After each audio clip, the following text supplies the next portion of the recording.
Welcome once again to this study of the Word of God, and let us see what God has for us to learn and to do in our life. एक बार फिर से हम आपका स्वागत करते हैं परमेश्वर के वचन के इस अध्ययन में और आइए देखते हैं कि परमेश्वर के वचन में आज हमारे लिए क्या है सीखने के लिए। We thank you for spending time and coming and listening to us. हम धन्यवाद करते हैं समय बिताने के लिए, वचन को सुनने के लिए, आने के लिए। But actually you're not listening to us. वास्तविकता में आप हमको नहीं सुन रहे It's हैं। the Holy Spirit is bringing the word to you. ये पवित्र आत्मा ही है जो आप तक वचन को ला रहा So है। pay a lot of attention to what the Word of God says, इसीलिए बहुत ध्यान दें कि परमेश्वर का वचन क्या बात कर so रहा है, that the Word of God, by the Holy Spirit, by the Word of God, may speak directly to your heart. ताकि पवित्र आत्मा परमेश्वर के वचन के द्वारा सीधे आपके हृदय से बात So करे। before that, let's have a word of prayer. और उससे पहले हम प्रार्थना में चलेंगे। Father God, we thank you. Yet another time you have given to us the opportunity to bring before your people your word. पिता परमेश्वर, एक बार फिर से हम धन्यवाद करते, एक और मौका दिया है जब हम आपके वचन को आपके लोगों के सामने ला पाएं। Help us to understand, help us to hear properly, help us to understand properly, help us to know how it relates to each of our lives, oh God. प्रभु सहायता करिए परमेश्वर, हमको सुनने के लिए, हमको समझने के लिए कैसे ये हम में से हर एक के जीवन से जुड़ा हुआ है। Lord, you have promised that if we seek your kingdom and your righteousness, everything that we need in our lives will be provided for us. प्रभु आपने वायदा किया है परमेश्वर, जब हम आपके राज्य और धार्मिकता की खोज करते हैं प्रभु, जो हमारे जीवन से जुड़ी हर एक बात आप पूरा करेंगे। So Lord, we will spend our energies into seeking your kingdom and your righteousness, and we will not worry about what we need. प्रभु हम अपने पूरे सामर्थ को आपके राज्य धार्मिकता के लिए जो खोजना है उसमें बिताएंगे, ये हिंदी इसके पीछे नहीं जाते हुए कि हमको क्या चाहिए। So Lord, I pray that you'll bless this time that we have to spend looking at your word. प्रभु हम प्रार्थना करते इस समय को जब आपके वचन को देख रहे हैं, आपकी ओर से आशीष हो इस समय पे। In Jesus' name we pray. यीशु के नाम में हम मांगते हैं। Amen. आमीन। I just want to recall what we have done previously in the previous weeks. मैं बहुत ही संक्षिप्त में दोहराना चाहता हूँ पिछले कुछ सप्ताहों में हमने क्या अध्ययन किया The है। letter to a brief of the letter to the Galatians is like this. और गलातियों को लिखी गई पत्री का संक्षिप्त में वर्णन ऐसा है। The first two chapters are talking about the authority of the apostle Paul. और पहले दो अध्यायों में पौलुस के प्रेरित होने के अधिकार के बारे And में the है। second and the third and the third and the fourth chapter is talking about the gospel that is explained by Paul. और तीसरे और चौथे अध्याय में हम पाते पौलुस ने सुसमाचार की जो व्याख्या की है। The fifth and the sixth chapters are how the gospel applies to our daily life. और पांचवा और छठा अध्याय कैसे वो सुसमाचार हमारे प्रतिदिन के जीवन में लागू होता है। This is actually the pattern of Paul in all his letters. और पौलुस की हर एक पत्री में उसके लिखने की यही श्रेणी है। The only difference is the first two chapters are a little different from the other letters. केवल अंतर ये है कि पहला और दूसरा अध्याय इसका बाकी पत्रियों से अलग In है। all the other letters, the first part of the letter will be first half of the letter will be explaining our position in Jesus Christ. बाकी पत्र में हम देखते हैं कि उस पत्री का आधा हिस्सा इस चीज को समझाता है कि मसीह यीशु में क्या है। And the second part will be how it is applies to our life. और दूसरा हिस्सा पत्री का बताता है कि कैसे हमको अपने जीवन में उस बात को लागू करना But है। this letter is different in the sense that the first 1/3 of this letter, the first third of this letter deals with the authority of the speaker and the authority of the gospel. लेकिन ये पत्री गलातियों की पत्री इस हिसाब से अलग है कि इसके पहले और दूसरे अध्याय यानी इसके एक तिहाई हिस्से में पौलुस ये समझाता है कि लिखने वाला है उसका अधिकार और परमेश्वर के वचन का सुसमाचार का अधिकार कैसा है। The actual problem that the Galatian church was facing is not our problem. वास्तविक समस्या जो गलातियों की कलीसिया सामना कर रही थी वो हमारी समस्या नहीं है। But the actual but the type of problem is appearing in a different way in our days. लेकिन उसी के तरीके से जो समस्या है हमारे दिनों में हमारे सामने आ रही है। we are seeing many kinds of interpretation of the Bible to lead us away from the truth. हम पा रहे हैं कि परमेश्वर के वचन के कई तरीके की अलग-अलग व्याख्याएं जो हमको वचन से भटका सकती हैं। Speaking from the word of God, they are trying to draw people away from the holiness of God, the righteousness of God, the seeking of the kingdom of God. और वचन को इस्तेमाल करते हुए वो परमेश्वर की धार्मिकता, पवित्रता, परमेश्वर जैसा है उससे हमको अलग कर रहे हैं। They are bringing all kinds of interpretations to the word of God to make it appear as though a man, a Christian, can live any way he wants. और वो इस किसी भी तरीके की व्याख्या को ला रहे हैं और दिखाते हैं कि एक विश्वासी किसी भी तरीके का जीवन जी सकता है। So we have to be very careful even in these days. इन दिनों में हमको बहुत सावधान रहना है। Paul was writing to the Ephesians. पौलुस जब इफिसियों की कलीसिया को लिखता है, Paul was telling the Ephesian church. पौलुस इफिसियों की कलीसिया को बताता है, He was telling them, after me, I am going, but after me, wolves will come in among you. वो कहता है कि मेरे जाने के बाद भेड़िए तुम्हारे बीच में आएंगे। He said they will draw you away from God. वो तुमको परमेश्वर से दूर ले जाएंगे। They will draw you away from the truth of the gospel. वो तुम्हें सुसमाचार के सत्य से दूर ले जाएंगे। So we need to be very careful. इसीलिए हमें जरूरी है कि हम सावधान रहें। If 2000 years ago it is a problem, 2000 years after it's even more serious a problem. अगर ये 2000 साल पहले की बात होते हुए समस्या थी तो आज 2000 साल के बाद ये और भी गहरी समस्या है। You know, in the time of Paul itself, they were arguing that Paul is not an apostle at all. पौलुस के समय में ही वो तर्क कर रहे थे कि पौलुस एक प्रेरित नहीं है। So he had to establish his authority as an apostle. इसलिए उसको जरूरी था कि एक प्रेरित के तौर पे वो अपने अधिकार को स्थापित करे। And that is what he was doing in the first chapter. और First and second chapter. पहले और दूसरे अध्याय में पौलुस यही करता है। But I am not going to deal with actually the problem that way. At the first chapter, I am not going to deal with the usual commentaries that people make about this chapter. सामान्य तौर पे जो व्याख्या की जाती है पहले दूसरे अध्याय की, मैं उस तरीके से उसको नहीं लूंगा। Though it does talk about the authority of Paul, हाँ, ये इसमें पौलुस के अधिकार के विषय में है। I want to look at Paul himself. मैं इसमें पौलुस के खुद के जीवन को देखना चाहता The हूँ। reason is, और वजह ये है, he is so angry with the Galatian church. क्योंकि वो गलातियों की कलीसिया से इतना क्रोध में है। He never tells them the usual greetings that he gives to the other churches. और सामान्य तौर पे पौलुस जो अन्य कलीसियाओं का जो अभिनंदन करता है वो इस कलीसिया को नहीं करता। Even to the Corinthian church he said, oh, God bless you, and he was said God has filled you with all the gifts of the Holy Spirit, and he was saying that kind of appreciation of the Corinthian church. और Corinth की कलीसिया से भी बात करते हुए उनकी तारीफ करता है, कहता है तुम आशीषित और सब प्रकार के वरदानों से भरे हुए हो। And if you read the Corinthian church letter, और अगर आप कुरिन्थ की उस पत्री को पढ़ें, you see all kinds of evil in that congregation. और आप पाएंगे कि उस कलीसिया में, उस मंडली में सब प्रकार की बुरी बातें थीं। So in all the other letters, he usually has a word of appreciation about the church. और बाकी सब पत्रियों में सामान्य तौर पे पौलुस उस कलीसिया के लिए कुछ अच्छा कहता है। But you will not find that in the letter to the Galatians. लेकिन गलातियों की पत्री में आप ऐसा नहीं पाएंगे। Because immediately in verse 6 he says, I am astonished that you have gone away from him who has called you. क्योंकि छठे पद में वो तुरंत ऐसा कहता है कि मुझे आश्चर्य होता है कि तुम उस मसीह के अनुग्रह में जिसने तुम्हें बुलाया उससे फिर गए हो। So we can see the anger of Paul about the way in which Galatians are dealing with the gospel of Jesus Christ. तो आप देख सकते हैं पौलुस का क्रोध किस चीज के विरोध में, गलातियों की कलीसिया कैसे उस समाचार को ले रही थी। But what makes Paul to be so angry? और क्या बात थी जिसने पौलुस को इतना क्रोधित कर दिया? So as I was thinking about this, जब मैं इस पे विचार कर रहा था, I began to compare the other scriptures about Paul. मैं पौलुस को लेकर के बाकी वचनों में तुलना करने लगा। And I could find a kind of an example of his life that we need to follow. और मैंने पाया उसके जीवन से एक ऐसा उदाहरण जो हमारे लिए पालन करना जरूरी है। Verse 12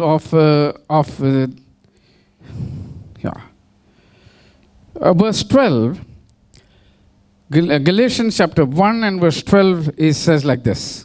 गलातियों पहला अध्याय 12वां पद ऐसा कहता है, For I neither received it from man nor was I taught it, but it came through the revelation of Jesus Christ.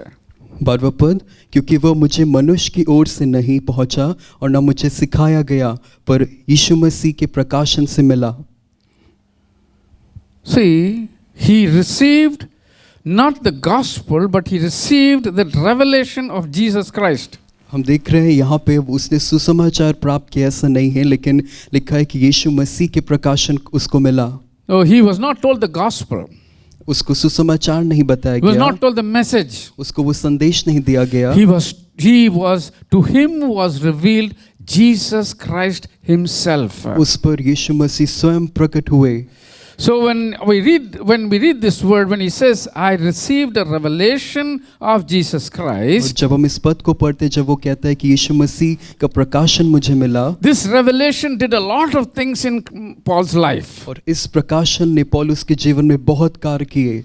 It united Paul to Jesus Christ in a way that no other person has been united to Jesus Christ. और इस प्रकाशन ने पौलुस को यीशु से इस तरीके से जोड़ दिया जिस तरीके से और कोई व्यक्ति नहीं जुड़ा। I can only think of two examples in the Bible like this. मैं केवल दो ही और उदाहरण ऐसे बाइबल में सोच सकता हूँ।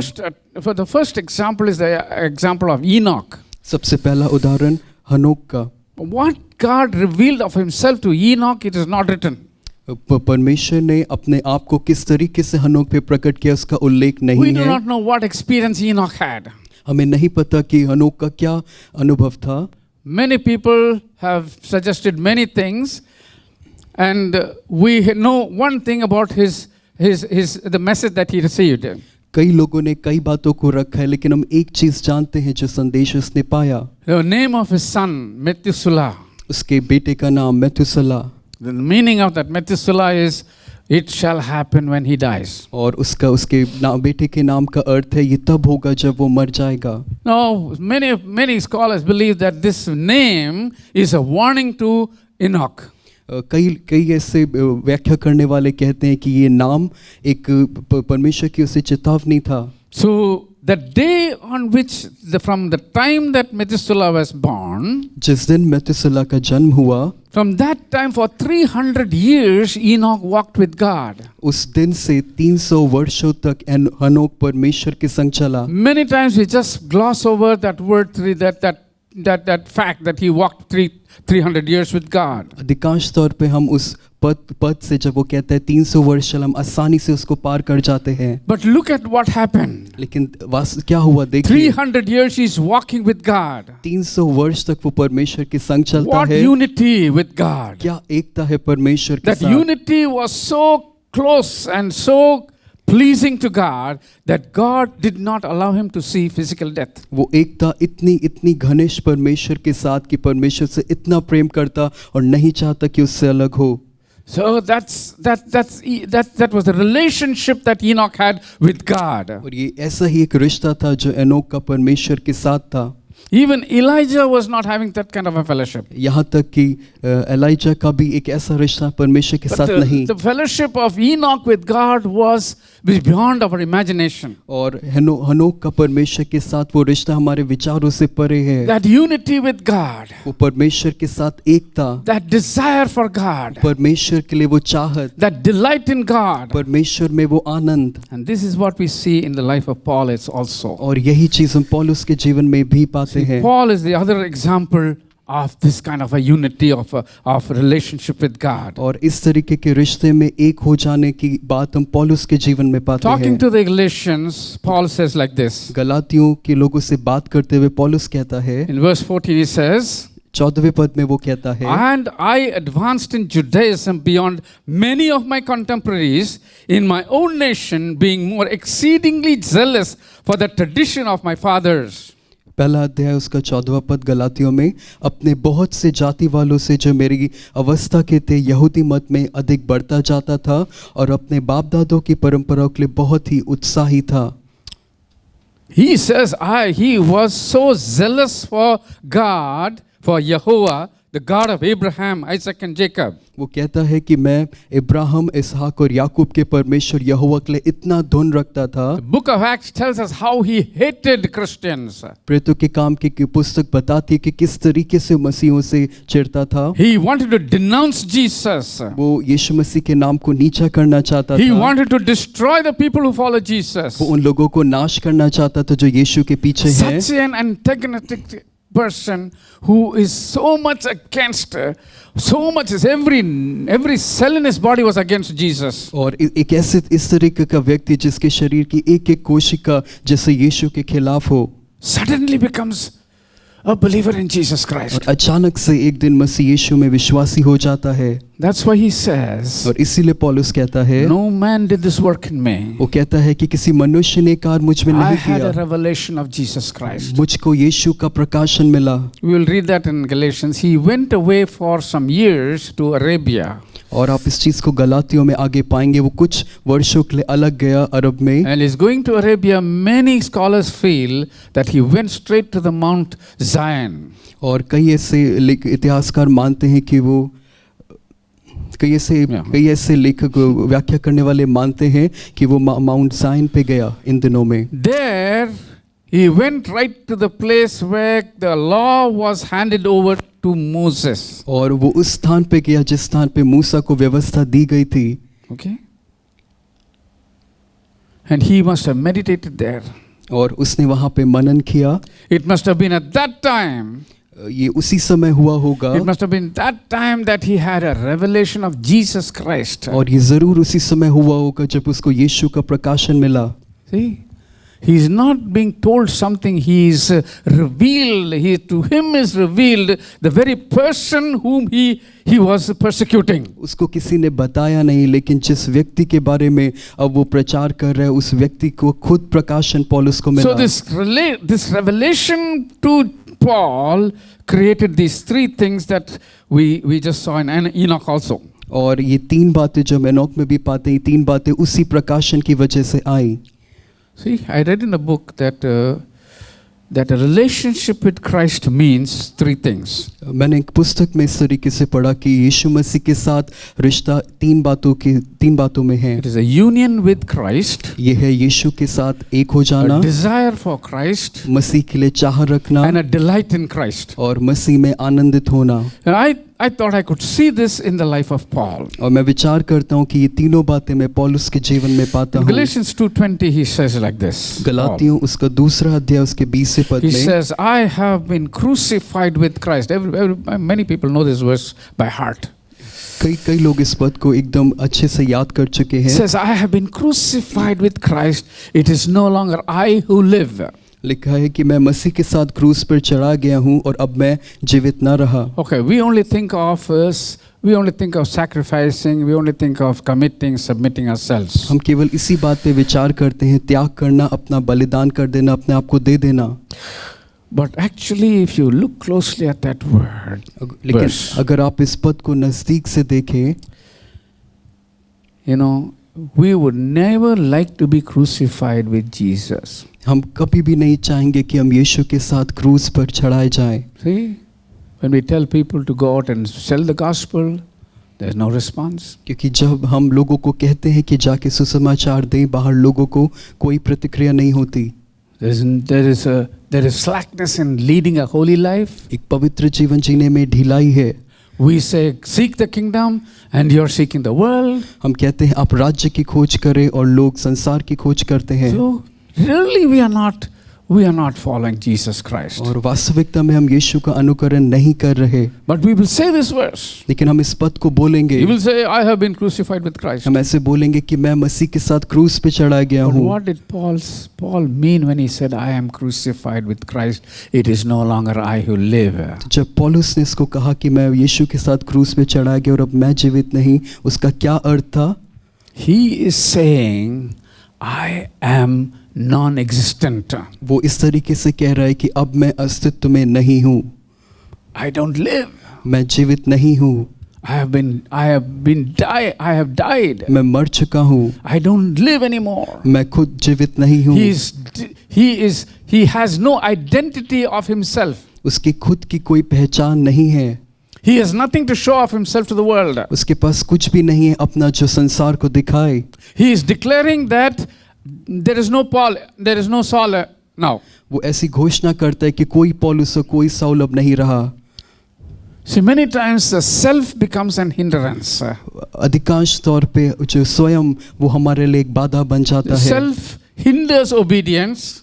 हमारा स्वयं हमें आज्ञाकारिता में एक बाधा बनता है। Self prevents us from hearing the word of God, having interest in the word of God. स्वयं रोकता है हमारा खुद का, हमें स्वयं रोकता है कि हम वचन को सुने, आज्ञाकारी बने। Yeah, we don't mind spending time with other people. We don't mind spending time in the world. We don't mind spending time to have ease and comfort. But to have a relationship with God, it becomes so difficult. दूसरों के साथ समय बिताना, संसार के साथ समय बिताने में हमें कोई तकलीफ नहीं होती, लेकिन जब परमेश्वर की वचन की बात आती है तो ऐसा नहीं है। But look at this. This is the second person who says like this. Even John said something like this. ये दूसरा व्यक्ति जैसे कह रहा है, क्योंकि यूहन्ना ने भी ऐसे ही कहा। See, John said, "He must increase and I must decrease." यूहन्ना ने ऐसा कहा कि उसका बढ़ना और मेरा घटना जरूरी है। What did he mean? उसका अर्थ क्या था? He said, "My time is over. वो कहता है कि मेरा समय Now खत्म the होता bridegroom है, has come. अब वो दूल्हा आ चुका है। Oh, he must increase. उसका बढ़ना It अवश्य is है। his time. ये उसका समय है। He has to be accepted." उसको ग्रहण किया जाना है। Paul also says, Jesus. पौलुस भी ऐसा ही कहता है, यीशु। Jesus is the one who is alive. यीशु ही है जो जीवित है, It's not me. मैं नहीं। So he surrenders not just his life, but he surrenders his very identity. वो न केवल अपने जीवन को लेकिन अपनी पूरी पहचान को समर्पित कर देता है। That's why you find Paul saying so many things about Christ, Jesus Christ, and we look at some of those things. और इसीलिए आप पाते हैं पौलुस कितनी ही बातें मसीह यीशु के बारे में कहता है। So the revelation of Jesus Christ did the first thing that happened with the revelation of Christ in Paul's life is और सबसे पहली चीज पौलुस के जीवन में जो यीशु के प्रकाशन के द्वारा हुई, freedom from the self. उस स्वयं से आजादी। Because the coming of the gospel is a freedom. If you look at what Jesus was saying, he said, "I'm going to set the captives free, going to set the liberty the prisoners, you're going to heal the brokenhearted." It's a freedom. The message of the gospel is freedom. और जब आप सुसमाचार की बात करते तो वो आज़ादी की ही बात है, क्योंकि यीशु ने ऐसा ही किया, तो हम पूरी जगह स्वतंत्रता की बात पाते हैं। So Paul has surrendered not just himself, his life, but he has surrendered his whole identity. That means he is free from self. तो पौलुस ने अपने जीवन को ही नहीं, अपने स्वयं को भी परमेश्वर यीशु को समर्पित किया, तो वो स्वयं से आज़ाद हो चुका है। When he is free from self, और जब वो खुद से स्वयं से आज़ाद है, he is still living. वो फिर भी जीवित है। Now he is free to follow Christ completely. और अब वो इस चीज़ के लिए आज़ाद है कि पूरी रीति से यीशु के पीछे हो ले। The second thing that we see from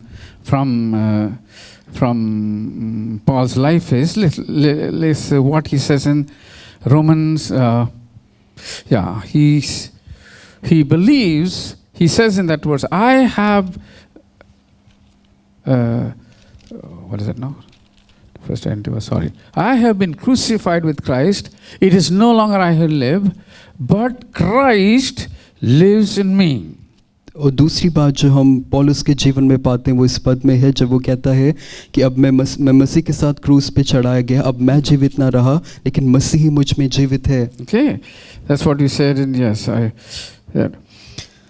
So the second thing that we see about Paul is, और दूसरी बात जो हम पौलुस के बारे में देख रहे हैं, not only was he free from self, न केवल वो स्वयं से स्वतंत्र हो चुका, but he believed that he was crucified with Jesus on the cross. लेकिन वो ये भी विश्वास करता है कि वो मसीह यीशु के साथ क्रूस पे वो चढ़ाया गया है। That's why he says, "I am crucified with Christ." इसीलिए वो कहता है कि मैं मसीह के साथ क्रूस पे चढ़ाया गया। See, not only our self is a hindrance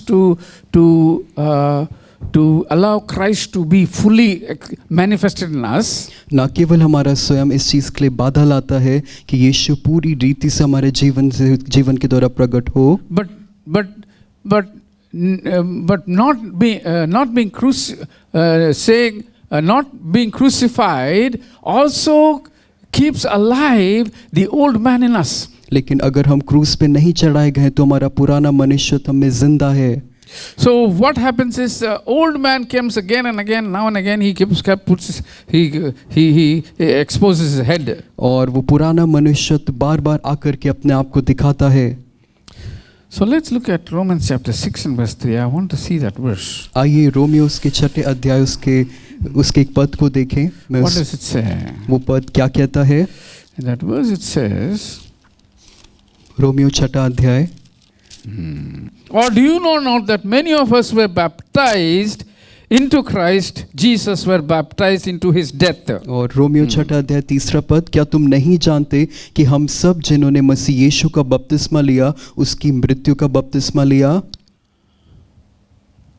He says, when we were baptized, that when we believed in Jesus Christ, we were baptized into his death. That means we experienced the same death that Jesus experienced on the cross. और जब वहाँ कहता है कि मसीह यीशु को बपतिस्मा लिया, अर्थ यही है कि जो मृत्यु यीशु मसीह ने ली हम उसमें शामिल होते हैं. Most of our problem is we know these things, we have heard these things, but we don't have a feeling. We don't feel that we have had that experience. We have that knowledge, but we don't have the experience of being crucified. और समस्या यही है कि हम में से कई लोगों ने इसको सुना है, हम इसको जानते हैं, लेकिन इसको हमने महसूस नहीं किया, इसको हम जी नहीं रहे हैं. See, that's the difference, because we know the verse, we have heard it several times, but the way Paul has experienced that death, we have not experienced. और इस पद को हमने कईयों बार सुना होगा, लेकिन जिस तरीके से पौलुस ने इसका अनुभव किया उस तरीके से हमने नहीं किया. Christ, why does he say that Christ did, I am been crucified with Christ? पौलुस क्यों ऐसा कहता है कि मैं मसीह के साथ क्रूस पर Because चढ़ाया he गया? knows that crucifixion destroyed the power of sin. क्योंकि वो जानता है कि वो क्रूस पे चढ़ाया जाना ही उस पाप के सामर्थ को खत्म करता And है. sin was a problem with man. और पाप ही समस्या है मनुष्य के साथ. Before his relationship with God, sin was the problem. परमेश्वर के साथ रिश्ते से पहले पाप समस्या थी. But now, having been crucified with Christ, लेकिन अब मसीह यीशु के साथ क्रूस पे चढ़ाए just जाते हुए, like Jesus destroyed the power of sin, ठीक जिस तरीके से यीशु ने पाप के सामर्थ को नाश किया, the power of sin in my life is also destroyed. वो पाप का सामर्थ मेरे जीवन में भी नाश होता है. That's where this verse comes. और इसीलिए ये पद आता है. Romans 6:6. रोमियो उसका 6 अध्याय उसके 6 Knowing पद. this, that the old man was crucified with him, that the body of sin might be done away with, that we should no longer be slaves of sin. और हम जानते हैं कि हमारा पुराना मनुष्य उसके साथ क्रूस पर चढ़ाया गया ताकि पाप का शरीर व्यर्थ हो जाए और हम लोग जो पाप के दासव में और ना रहें. So the power of sin has been destroyed in our life. तो वो पाप का सामर्थ हमारे जीवन में नाश कर दिया गया That is the है. experience of Paul, and that should be the experience of every believer. पौलुस का यही अनुभव रहा और हर एक विश्वासी का यही अनुभव होना है. So in the case of there's that unity. The first is the destroying of the unity, the freedom of self, सबसे and पहला then the second is the freedom from sin. सबसे पहला है उस स्वयं का खत्म हो जाना और दूसरा पाप से आजादी. Okay, the third point about this unity. और तीसरी बात जो ये एकता करती है, With the unity of the third thing is that he says in 6:20, let us read 6:20. और 6:20 to 23 is a passage, but I am going to read just the 20. Romeo उसके 6 अध्याय उसके 20वें पद को पढ़ेंगे. He says, for when you were slaves of sin, you were free in regard to righteousness. Okay. कहता है जब तुम पाप के दास थे तो धर्म की ओर से स्वतंत्र थे. Okay, we'll read the rest of the. What fruit did you have then in the things with which you are ashamed? Now ashamed. अतः जिन बातों से अब तुम लज्जित होते हो उसमें उस समय तुम्हें क्या फल पाते थे? For the end of those things is death. क्योंकि उनका अंत तो मृत्यु है. But now, having set free from sin, परंतु अब पाप से स्वतंत्र होकर having become slaves of God, और परमेश्वर के दास बनकर you have fruit to holiness and the end everlasting life. तुमको फल मिला जिससे पवित्रता प्राप्त होती है, Freedom from self, अपने स्वयं से आजादी, freedom from sin. पाप से स्वतंत्रता, Now is freedom from the devil himself. और यहाँ पे है कि शैतान दुष्ट से भी आजादी। There's a change of master.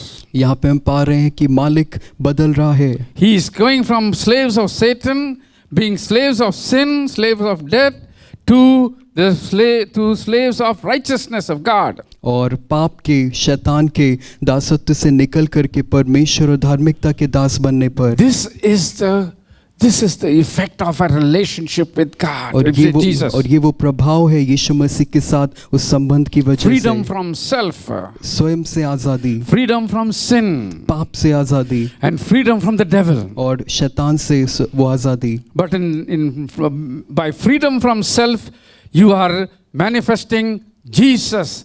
The new person in your life is Jesus. और उस स्वयं से आजाद होकर आप यीशु मसीह को, जो नया मनुष्य है, उसको आप प्रकट करते हैं।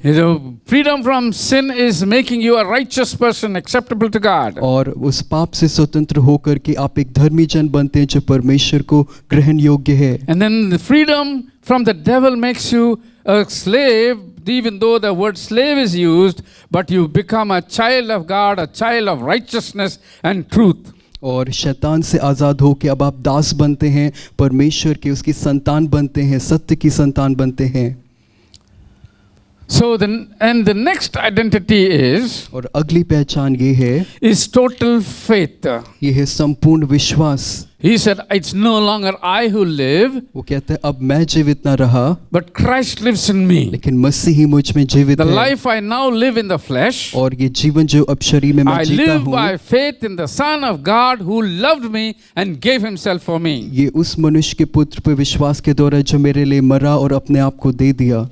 So we see that he says, no longer I who lives, वो कहता है अब मैं जीवित ना रहा, but Christ lives in me. लेकिन मसीह मुझ में जीवित है। But when I live, और जब मैं जीवित हूँ, I live totally on the faith that I have in Christ. और मैं अब जो जीवित हूँ पूरी रीति से उस विश्वास के द्वारा जो यीशु पर है। So this unity with Christ तो ये मसीह के साथ एक होना develops and generates a faith in Christ. हमारे अंदर यीशु के प्रति एक विश्वास को उत्पन्न करता है। That faith helps us to live completely dependent upon Christ. और ये विश्वास हमें सहायता करता है कि हम पूरी रीति से यीशु पे निर्भर होकर जीवन बिताएं।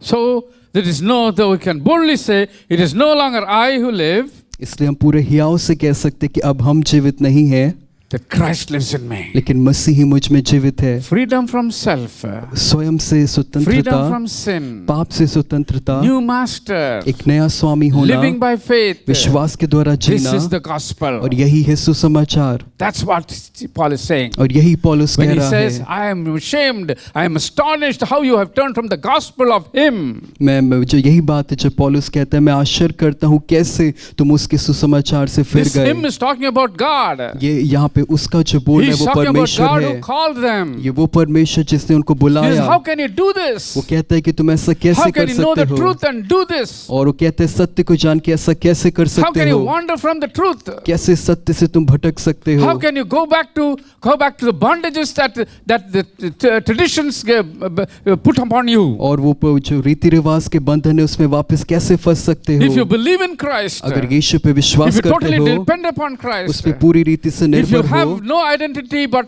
freedom from self and freedom from sin, और खुद की पहचान नहीं होते हुए तुम पाप से और खुद से आजाद हो, you will be a vessel of God that God will use, Jesus will use to give his message to all the world. और तुम एक ऐसे पात्र बन सकते हो जिसके द्वारा यीशु अपने वचन को पूरे संसार को दे सकता है। This total faith, he takes in other gospels, in other letters. संपूर्ण विश्वास के बारे में और भी पत्र में जब वो कहता है, In 2 Corinthians chapter 5 and 15 he says, दूसरी कुरिन्थियों he says, and he died for all that those who live should no longer live for themselves, but for him who died for them and rose again. दूसरा कुरिन्थियों उसका 5वां अध्याय उसका 15वां पद, और वह इस निमित्त सबके लिए मरा कि जो जीवित हैं और जो आगे को अपने लिए न जिए परंतु उसके लिए जो उनके लिए मरा और फिर जी उठा। Because Paul did it, Paul could say in Romans chapter 12 and verse 1, he could say, present your bodies as a living sacrifice, for this is your reasonable service. क्योंकि पौलुस ने ऐसा किया, इसीलिए वो रोमियो 12वें अध्याय पहले पद और दूसरे पद में कहता है कि अपने शरीरों को परमेश्वर के सामने एक जीवित बलिदान करके चढ़ाओ। Because he did this, he could say in Romans chapter 12 and verse 2, he could say that, he should say that you may prove what is that good and perfect and acceptable will of God. और क्योंकि पौलुस ने ऐसा किया, इसीलिए वो 12वें अध्याय में ऐसा कह पा रहा है ताकि तुम परमेश्वर की भली भांति सिद्ध इच्छा को अनुभव से जान That सको। union with Christ वो यीशु के साथ एकता was what made him to present himself in a way that he will prove what Jesus is. उस यीशु के साथ एकता ने पौलुस को ऐसा बना दिया कि वो अपने आप को ऐसा प्रस्तुत कर पाए ताकि वो परमेश्वर की इच्छा को जान ले। He was trusting in Abraham at one time. वो एक समय इब्राहिम पर विश्वास कर रहा था, But now he believes in Jesus. लेकिन अब वो यीशु पर विश्वास कर रहा When है। he was believing in Abraham, जब वो इब्राहिम पर विश्वास he में was था, bound by the law. वो व्यवस्था से बंधा हुआ था, He was not free. वो स्वतंत्र नहीं था। He was very conscious of what he did every time. वो हमेशा इस बात का विचार रखता कि वो क्या कर रहा है, But it was with fear. लेकिन वो भय के साथ था। But now लेकिन अब he is at liberty. वो स्वतंत्रता He में is है, free. वो आजाद He is है, free from that bondage. वो उस बंधन से He is आजाद free है, from self. उस स्वयं से आजाद He is है, free from sin. वो पाप से He आजाद is है, free from being bound by any kind of rituals. वो किसी That भी the old law. पुराने नियम के किसी भी उस रीति से वो आजाद है, उसके बंधन में नहीं है। So he is free, and he has that he has that faith in Jesus that he need not have any kind of fear. और अब जबकि वो आजाद है, उसके अंदर ये हियाव और विश्वास है कि उसको किसी तरीके की भय की आवश्यकता And नहीं। because of that faith, और उस विश्वास के he कारण is living completely to fulfill the will of God and not anything of वो himself. पूरी रीति से जी पा रहा है परमेश्वर की इच्छा को पूरा करने के लिए और अपने लिए नहीं। So the first thing that in a relationship is very important is that union with Christ. और सबसे पहली बात जो रिश्ते में आवश्यक है वो है यीशु के साथ वो मेल, वो एक हो When you जाना। are united with Christ, जब आप यीशु से मिल गए हैं, no kind of outside influence will change your thinking. किसी भी तरीके का बाहरी प्रभाव आपके मन को नहीं बदलेगा। No kind of pressure from other people will make you change what you believe. और बाहर दूसरे लोगों का कोई भी दबाव आपके ऊपर आपके मन को मसीह यीशु के प्रति नहीं बदलेगा। So we must learn how to be united with Christ. हमें ये सीखना है कैसे हम यीशु के साथ एक हो सकते हैं। It does not come from any works, it does not come from anybody, it comes from your own heart and your own soul. ये हमारे किसी कार्य या किसी व्यक्ति के द्वारा नहीं आता, ये आपके खुद के प्राण, खुद के आत्मा के द्वारा होगा। You must pray that the Holy Spirit will reveal Jesus Christ to you. आपको ये प्रार्थना करना है कि पवित्र आत्मा मसीह यीशु को आप पर प्रकट करे। We pray for so many things. हम कई चीजों के लिए प्रार्थना We करते never हैं। pray for a revelation of Jesus हम Christ. कभी भी यीशु के प्रकाशन के लिए प्रार्थना नहीं करते। No, it does not say that I am surprised, I am astonished that you turned away from the gospel. He didn't say that. उसने ऐसा नहीं कहा कि मुझे आश्चर्य होता है तुम सुसमाचार से फिर गए। He said, I am astonished that you turned away from him. वो ऐसा कहता है कि मुझे आश्चर्य कि तुम उससे फिर गए हो। So that union with Christ is that revelation must come to every believer. तो ये यीशु के साथ वो एकता यही है कि वो प्रकाशन जो यीशु का है हर एक के ऊपर आना है। This is exactly what Jesus prayed in that last prayer which we read in John chapter 17. और यूहन्ना उसके 17वें अध्याय में यीशु की जो अंतिम प्रार्थना है हम ठीक यही चीज पाते He हैं। says, Jesus prayed, Lord, Father, that we may be one, and even as we are one, that they may be one with us. और यीशु प्रार्थना करता है पिता कि आप और मैं एक हो जाएं और जैसे हम एक हैं, ये विश्वास करने वाले भी हम में एक हो जाएं। That same unity Jesus was praying वो for. वही एकता यीशु उसके लिए प्रार्थना कर He रहा was था। saying, just like we are united, वो कहता है पिता जैसे आप और मैं एक हैं, that they may be united with us also. और वे लोग भी हमारे साथ एक हो जाएं। So remember this. इसको स्मरण रखें, Your union with Christ, it has to be practiced, it has to be remembered, and you have to make a decision that in everything you are united in Christ. और यीशु के साथ एकता के विषय में आपको याद रखना है, इसको अभ्यास में लाना है और अपने हर एक कार्य में इसको प्रकट करना है। Paul says something else about this union. और पौलुस इस एकता के बारे में एक और बात कहता है, This is the second aspect of this relationship. और इस रिश्ते का ये एक और पहलू है। He had an intense desire for God. उसके अंदर एक बहुत ही तीव्र इच्छा है परमेश्वर के प्रति। We have desires for so many things. हमारे पास कई चीजों के लिए मन होता है, It इच्छा also, होती if है। you see in a day how much time you spend on what, it tells you what is your desire. और एक सामान्य दिन में जब आप देखें आपने किस चीज के साथ कितना समय बिताया है, आप जान लेंगे आप किसके प्रति इच्छा रखते हैं। Yeah, if you are spending time with the Word of God, if you are spending more time with the Word of God, that means you are desirous for the Word of God. और यदि आप परमेश्वर के वचन के साथ अधिक समय बिताते हुए पाए जाते हैं, मतलब यही है कि आपके परमेश्वर के प्रति वचन के प्रति इच्छा है। Granted that 12 hours of work you have to do outside. और मान लेते हैं कि 12 घंटे का काम आपको करना है। All of you are not working like that. और हम आप में से हर एक उस तरीके से कार्य There are नहीं many कर रहा। people who don't work 12 hours a day, और कई लोग हैं जो दिन में 12 घंटे कार्य नहीं करते। but leaving aside the work, और उस कार्य की बात को छोड़ दें, the rest of the time, बाकी बचा समय, the maximum time you spend in that time in which you don't have, which you are not bound, but in that time the maximum time you spend indicates the interest and the desire you have. और उस बाकी बचे हुए समय में जब आप किसी और चीज़ से नहीं बंधे हैं, वो दिखाता है कि आपकी इच्छा क्या है, किस चीज़ में आप रुचि लेते हैं। You see, Paul is saying like this in 2 Corinthians chapter 5 and verse 8. और दूसरे कुरिन्थियों उसके 5वें अध्याय 8वें पद में पौलुस ऐसे कहता है,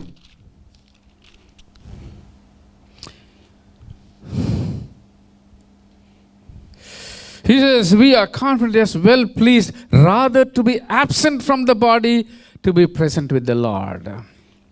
इसलिए हम ढांढस बांधे रहते हैं और देह से अलग होकर प्रभु के साथ रहना और भी उत्तम समझते हैं। He says he's a desire to be away from this body just to be with God. वो कहता है मेरी एक ऐसी लालसा है कि शरीर से अलग होके मैं प्रभु के साथ हो जाऊं। He repeats this desire in Philippians chapter 1 and 23. और फिलिपियों के उस अध्याय में भी वो इस बात को दोहराता है। Let's read that. He says, I am hard pressed between the two. वो कहता है कि दो बातों के बीच में बहुत मैं पिसता हूँ। He says, for I am hard pressed between the two, having a desire to depart to be with Christ and be with Christ, which is far better. फिलिपियों पहला अध्याय उसका 23वां पद, क्योंकि मैं दोनों के बीच अधर में लटका हूँ कि जो चाहता हूँ कि कूच करके मसीह के पास जाऊँ, क्योंकि ये बहुत ही अच्छा है।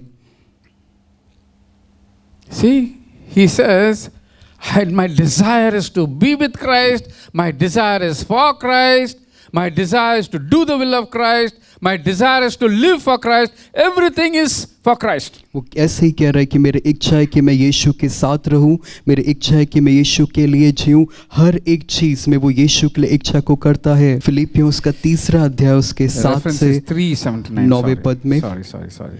Okay, that verse won't appear, but then he says, but what things were gained to me, these I counted loss for Christ. 7वां पद, परंतु जो बातें मेरे लाभ की थी उनको मैंने मसीह के कारण हानि समझ लिया है।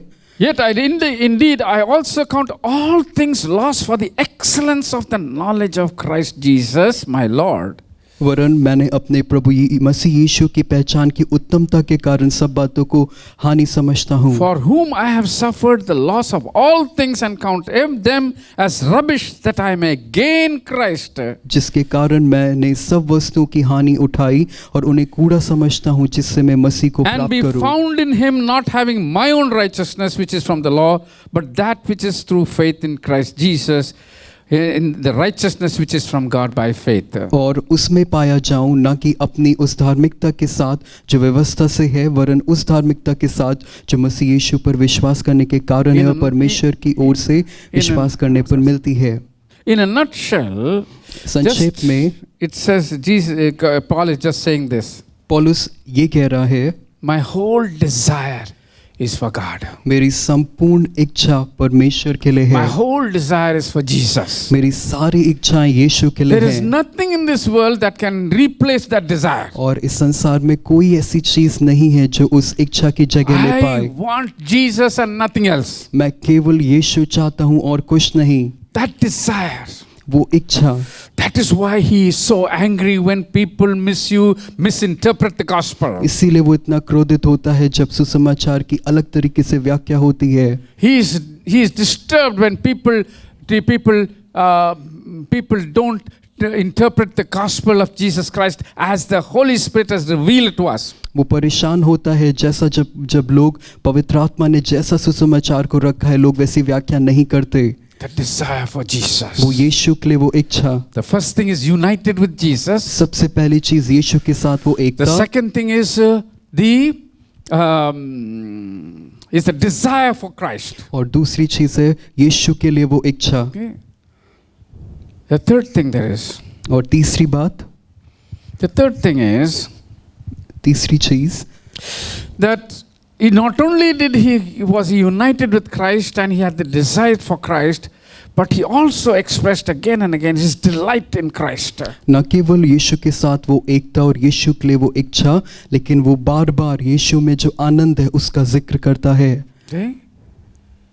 In the Bible, I have noticed, there are so many times Paul talks about in Christ, by Christ, through Christ, of Christ. These terms he uses very much in the Bible, in his letters. मैंने परमेश्वर के वचन में बहुत बार इस चीज़ को देखा है कि पौलुस इन शब्दों का इस्तेमाल करता है, मसीह में, मसीह के द्वारा, मसीह के लिए, बार बार ऐसे ही शब्दों का इस्तेमाल करता है। See, for him, everything is centered around Christ. और उसके लिए सब बातों का केंद्र यीशु है।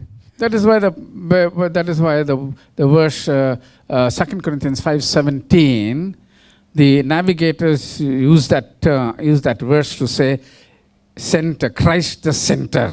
नेविगेटर्स नाम की एक जो समूह है वो दूसरे कुरिन्थियों 5वें अध्याय 17वें पद को इस्तेमाल करके वो कहते हैं कि सब बातों का केंद्र यीशु है, Christ the center. मसीह केंद्र है। But what does it say here? लेकिन यहाँ पे क्या कहता है? He talks about the delight in Christ. वो बात करता है मसीह में आनंद की। He talks about the redemption that is in Christ. वो बात करता है उस छुटकारे की जो He यीशु says, में है। being justified freely by His grace through the redemption that is in Christ Jesus. वो कहता है कि वो छुटकारा जो यीशु मसीह में, उसके द्वारा जब आप धर्मी ठहराए Why जाते does he use हैं। that word freely? वो क्यों कहता है कि कितनी आज़ादी से? He's not talking about money.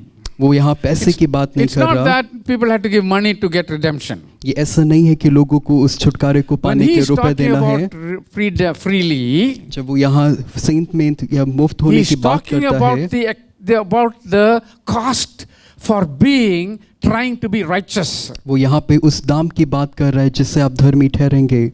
He is talking about the rituals that he has to follow to become righteous. और वो यहाँ बात कर रहा है किन चीजों को आपको पालन करना है धर्मी होने के That लिए। is why in another place he says, not the righteousness of my own, but the righteousness which is from God through Jesus Christ. वो कहता है इसलिए मेरी स्वयं की धार्मिकता नहीं, लेकिन वो धार्मिकता जो मसीह यीशु के Because द्वारा his है, righteousness cost him very much. क्योंकि उसकी खुद की धार्मिकता ने उसको उसके लिए It बहुत did दाम, not give him the assurance of sins forgiven. उसको दाम चुकाया और उसको उस उद्धार का वो निश्चय नहीं हुआ। He just believed that I'm following the law, so I'm righteous. वो केवल यही मानता कि मैं व्यवस्था को मान रहा हूँ इसलिए मैं धर्मी हूँ। But if he had really followed the law, really had the assurance of righteousness, अगर वास्तविकता में उसके अंदर धार्मिकता का निश्चय होता, he would not have been worried in his mind. वो अपने मन में चिंतित नहीं होता, He would not have hated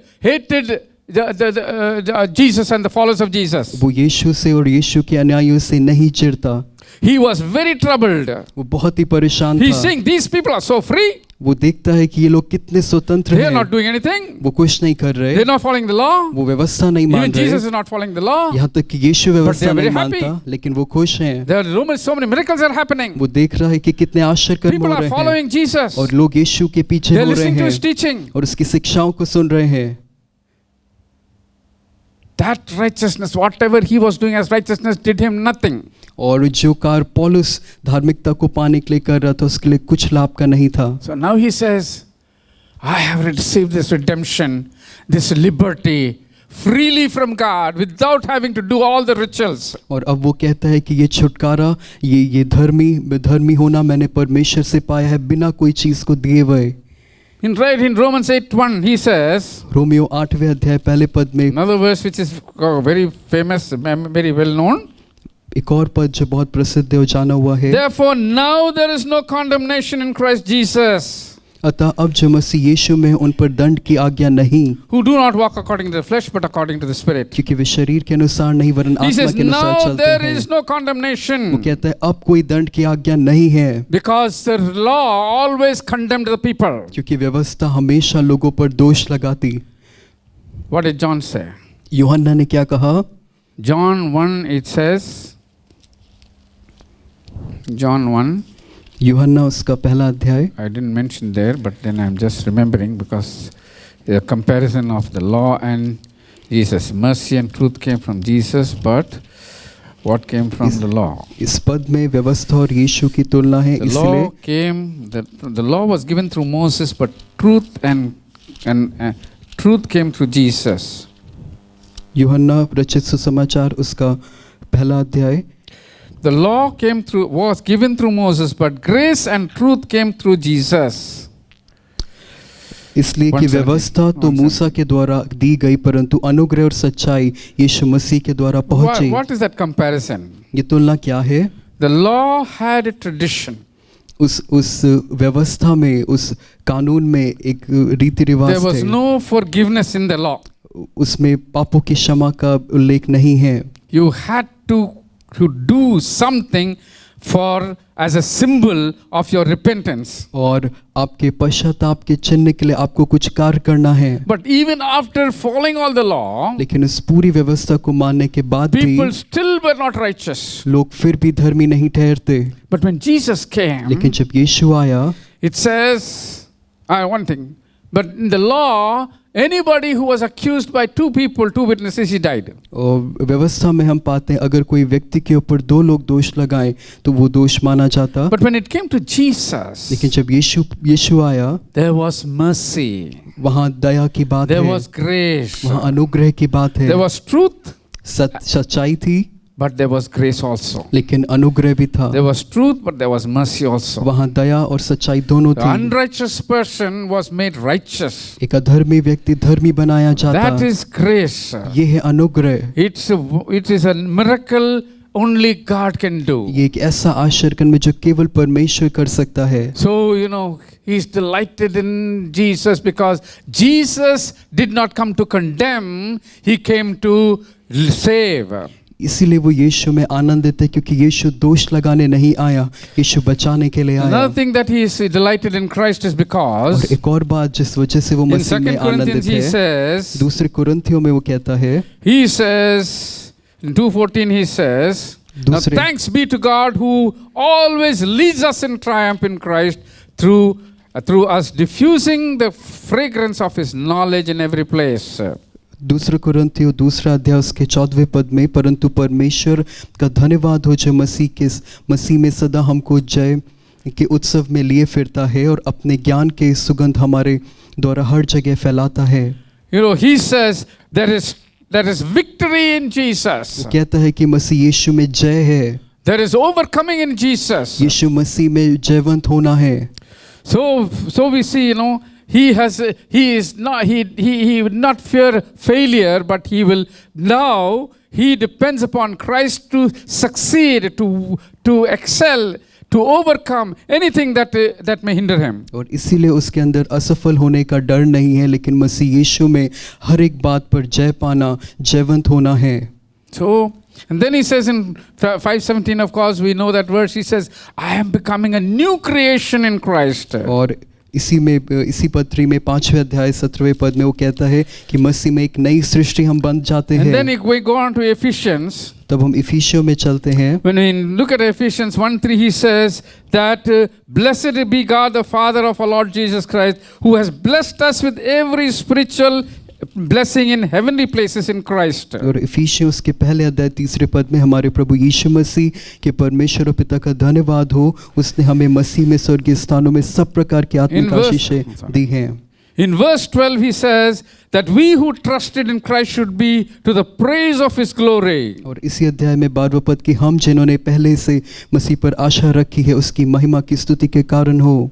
And then in verse 2 and 6 he says he raised us up together and made us sit in the heavenly places in Christ Jesus. और इफिसियों 2:6 में लिखा हुआ है कि मसीह यीशु में उसके साथ उठाया और स्वर्गीय स्थानों में उसके साथ Now, बैठाया। I have selected only a few verses like this. मैंने तो कुछ ही पदों को चुना है But ऐसे there जो are है। many more verses which it talks about the privilege, the grace, the blessing of being in Christ. लेकिन और कई ऐसे पद है जो उस विशेष अधिकार जो हमको मिला है मसीह यीशु में, वो उस अनुग्रह के बारे में बात करते हैं। Who Paul is telling he is delighted in God, in Jesus, in Christ, because Christ is freely redeems. वो कहता है कि मसीह यीशु में इसलिए आनंदित है क्योंकि यीशु बिना किसी दाम के एकदम मुफ्त में वो उद्धार देता है। He says there is no condemnation in Christ. वो कहता है कि मसीह में कोई दोष नहीं लगता, But there is wisdom and there is righteousness and sanctification and redemption in Christ. लेकिन वो कहता है वो बुद्धि है, वो छुटकारे की बात है, वो धर्मी ठहराया जाना है मसीह यीशु में। There is triumph and victory in Jesus वो Christ. कहता है मसीह यीशु में जय होना और जय पाना है। The person is made into a new creation in Christ. वो व्यक्ति एक नया सृष्टि बनता है मसीह में। He is the recipient of every spiritual blessings in Christ. वो प्राप्त करने वाला होता है मसीह यीशु में सारी आशीषों का। His life becomes a glory to God. उसका जीवन परमेश्वर के लिए एक महिमा का कारण होता है। And then he is seated in the heavenly places. और तब वो स्वर्गीय स्थानों में बैठाया जाता है। This is a delightful Jesus, delightful Jesus. It's a delight to follow this Jesus who gives all these wonderful blessings, riches. और इतनी सारी अद्भुत आशीषों को देने वाले यीशु में होना बहुत ही आनंद की बात है, वो कहता है। So remember, याद रखें why Paul is talking about the gospel in this fashion is because और क्यों पौलुस इस तरीके से सुसमाचार की व्याख्या कर रहा है, because of his being united in Christ. क्योंकि वो स्वयं यीशु के साथ एक हो रखा है। We just saw what his life was. हमने अभी देखा उसका जीवन कैसा His है। life was a life of freedom from sin. उसका जीवन एक पाप से आजाद जीवन है। His life was a freedom from self. उसका जीवन स्वयं से आजाद जीवन His है। life was a freedom from sin. उसका जीवन पाप से And स्वतंत्र then है। his life was a freedom from slavery of the devil to become a child of God. और दुष्ट के उस दासत्व से अलग हट के परमेश्वर की संतान होने का जीवन है। It's the identity. He's the privilege of thinking and having the same mind as Christ as far as loving God is. और वो पहचान परमेश्वर यीशु जैसी जो पहचान है उसका एक मन होना, ये अविशेष अधिकार हमको उसमें मिलता है। So that's being united with Christ. हम सब इसी तरीके से एक हो जाए मसीह We में। too should be united in Christ like that. हमको भी मसीह में एक होना है ऐसे ही। We have to be free from self. हमें अपने स्वयं से आजाद होना We है। have to be free from sin. हमें पाप से आजाद होना है। We have to be children of God. हमें परमेश्वर की संतान होना है। We have to have the mind of Christ. हमें जरूरी है मसीह का मन We have to रखें। have that desire for Christ. हमें मसीह के लिए वो इच्छा होना है। That will tell us, it will shape our life. When we have a desire for Christ, it will change the way we do things and what we do. और मैं आपको बताऊं, जब आप परमेश्वर यीशु के लिए इच्छा रखते हैं, ये आपके जीवन को आकार देगा, आपके हर कार्य करने के तरीके को बदलेगा। And it's not only that, but it's a delight to be in Jesus, to be in Christ, because that's where you have righteousness, you have redemption. और केवल इतना ही नहीं, मसीह यीशु में ऐसा जीवन बिताना आनंद की बात है, क्योंकि वहाँ पर छुटकारा है, वहाँ पे धर्मी There ठहराया is जाना no है, condemnation. वहाँ कोई दोष लगाने की बात नहीं है, There is wisdom. वहाँ बुद्धि की बात है, There is righteousness. वहाँ धार्मिकता है, There is sanctification. वहाँ पवित्रीकरण है, There is triumph in Christ. वहाँ पे जय है यीशु में। You are made a new creation. आप एक नई सृष्टि बनाए जाते Your हैं। old man is put to death. उस पुराने मनुष्य को आप मार देते हैं। You are blessed by every spiritual blessing. आप हर एक आत्मिक आशीष से आशीषित किए You are जाते seated in हैं, the heavenly places along with Christ. और आप यीशु के साथ स्वर्गीय स्थानों में बैठाए जाते हैं। That is why Paul could say, और इसीलिए पौलुस कह पाया, imitate me as I follow Christ. कहता है मेरा अनुकरण करो जैसे मैं यीशु का This is करता the हूँ। revelation that Paul received of Jesus. और यही वो प्रकाशन है जो उसने यीशु का प्राप्त किया। You know, we had to pray for ourselves. हमें अपने खुद के लिए प्रार्थना करना We are है। not following a religion. हम किसी धर्म के पीछे नहीं हैं, We are not following a philosophy. हम किसी विचार को नहीं, We किसी are not विचार के पीछे नहीं copying हैं, some kind of rule or ritual. We are not copying हम that. किसी नियम या किसी परंपरा की नकल नहीं कर We रहे, are not copying a way of life of somebody. हम किसी के जीवन की नकल नहीं कर रहे। We are fully imitating or united with Christ. हम पूरी तरीके से प्रयास कर रहे हैं कि जैसा यीशु है और यीशु के साथ You know, एक होना। That is why the Bible, Jesus talks about the church and Jesus. He compares it to the life of a wife and a husband. और इसीलिए प्रभु यीशु मसीह कलीसिया को और खुद को तुलना करता है जिस तरीके से एक पति पत्नी है। Because the word says the husband and wife become one flesh. क्योंकि वचन कहता है कि पति पत्नी एक देह हो जाते हैं। It's not one body, but one flesh. वो कहता है एक तन। Because there is a unity in such a way that it cannot be split, it cannot be divided. क्योंकि वो एक इस तरीके की एकता है जो अलग या विभाजित नहीं किया जा सकता। You will find all these three characters in the life of a real husband and wife. आप ये तीनों बातें एक पति पत्नी के जीवन में पाएंगे। There will be unity of thought and life. जीवन में और विचारों में आप एकता पाएंगे दोनों में। There will be a desire for one another. एक इच्छा होगी एक दूसरे के प्रति। There will be a delight in one another. एक दूसरे में आनंदित होंगे। That's what the church is called to do. और इसी चीज के लिए The कलीसिया church को is बुलाया called गया to be है। united to वो Jesus. इसीलिए बुलाया गया कि मसीह में एक हो जाए, Not to follow the world. संसार के पीछे होने के लिए It's नहीं, not to bring the world into the church, but to take the church into the world. इसलिए नहीं कि संसार कलीसिया में लाया जाए, लेकिन कलीसिया संसार में पहुंचे। That is what happening in many churches today. और बहुत सी कलीसियाओं में यही हो The रहा world है। is slowly creeping into the church. धीरे धीरे संसार कलीसियाओं They're में trying to प्रवेश कर find a रहा via है। media.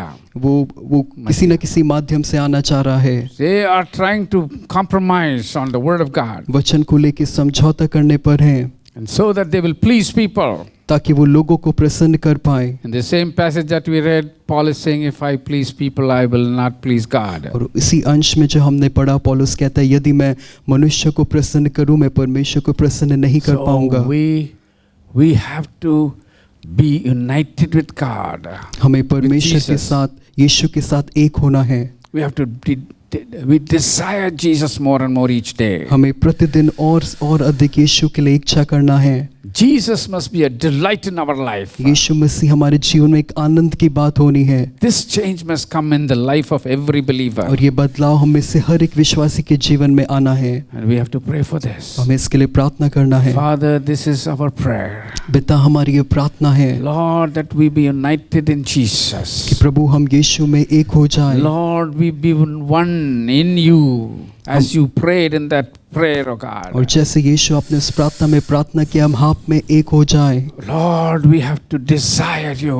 हमें आपकी ही इच्छा करनी है प्रभु। We have to be delighted in you. प्रभु हमको आप में आनंदित होना है, Because you want to be united with us. प्रभु क्योंकि आप चाहते हमारे साथ You एक said, I होना। want to be your God. प्रभु आपने ऐसा कहा कि मैं तुम्हारा परमेश्वर होना You चाहता said, हूँ। you must be my people. आपने कहा तुम्हें अवश्य कि तुम मेरे You लोग said, I हो। want to be among you. आपने कहा कि आप हमारे बीच में रहना You want चाहते to be हैं, united with us, O आप God. हमारे साथ एक होना चाहते You are हैं। desiring our love. प्रभु जी आप हमारे प्रेम की इच्छा You रखते are हैं। desiring our fellowship. प्रभु जी आप हमारी संगति की इच्छा रखते हैं। You're desiring our very walk with you, O God. प्रभु आप चाहते हैं कि हमारी चाल आपके साथ हो। You are delighted in us, O Prabhu God. आप हमें आनंदित होना As you चाहते see हैं। the change happening in us because of the work of your Spirit. और जब आप प्रभु अपने आत्मा के उस कार्य को हमें देखते हैं, Every little change is delightful to you, O और God. हर एक छोटा बदलाव आपको आनंदित करता है प्रभु। Lord, you're looking for that every day, that change. और प्रतिदिन आप उस बदलाव को हमें देख रहे हैं। Lord, you're sending the Holy Spirit again and again. You're using the Holy Spirit and helping us to change in the fashion that you want us to be changed. और बार बार आप अपनी पवित्र आत्मा के द्वारा हमको जिस जगह जिस आकार में आप लाना चाहते हो बदलाव को आप ला रहे हैं प्रभु। That's your desire. ये आपकी इच्छा है। So Lord, we want to fulfill your desire. हाँ प्रभु हम आपकी इच्छा को पूरा करना We want चाहते to be हैं। united with you. हम आपके साथ एक होना चाहते We want to हैं। be delighted in you. हम आप में आनंदित होना चाहते So that हैं you will be glorified through our lives. ताकि आप हमारे जीवन के द्वारा महिमा Bless पाएं। you, we praise you. आपको धन्य कहते हैं, आपकी स्तुति करते In हैं। Jesus' name we pray. यीशु के नाम में हम प्रार्थना करते Amen. हैं, आमीन। Thank you for being with us. I pray God will bless these words. Read these verses again. Meditate on these verses and see what God is wanting to do in your life. और धन्यवाद करते हैं हमारे साथ समय बिताने के लिए। इस वचन को फिर से पढ़ें, No one is perfect as yet. फिर से मनन करें और देखिए परमेश्वर क्या करना चाहते हैं। हम में से कोई सिद्ध नहीं है, Because God wants to make us perfect. क्योंकि परमेश्वर हमको सिद्ध बनाना He चाहता wants us है। to be as He created Adam originally. वो हमको वैसे ही बनाना चाहता है जैसे सबसे पहली स्थिति में उसने आदम को बनाया। That is what God is looking at us. और इसी Looking in us. तरीके यही चीज परमेश्वर हमें उम्मीद कर रहा है। So pray. इसलिए प्रार्थना करें, Spend time with God. परमेश्वर के साथ समय Talk बिताएं, to God. परमेश्वर से बातचीत Talk to करें, Jesus. बात करें यीशु से। Has the Holy Spirit to help you to open your mind, your understanding, your heart to receive the revelation of Jesus. अपने मन, अपने हृदय, अपने आप को खोलने के लिए पवित्र आत्मा से प्रार्थना करें ताकि आप यीशु के प्रकाशन को पाएं। The revelation will change और you वो प्रकाशन आपको बदल देगा for the glory of God. परमेश्वर की महिमा के लिए। But be sure लेकिन निश्चय करें इस you बात have a का great blessing. कि आप बहुत आशीषित बने। Thank you. We'll meet again on Sunday. धन्यवाद करते हैं, हम फिर से रविवार को मिलेंगे। Pray continuously. Pray. लगातार प्रार्थना में रहें।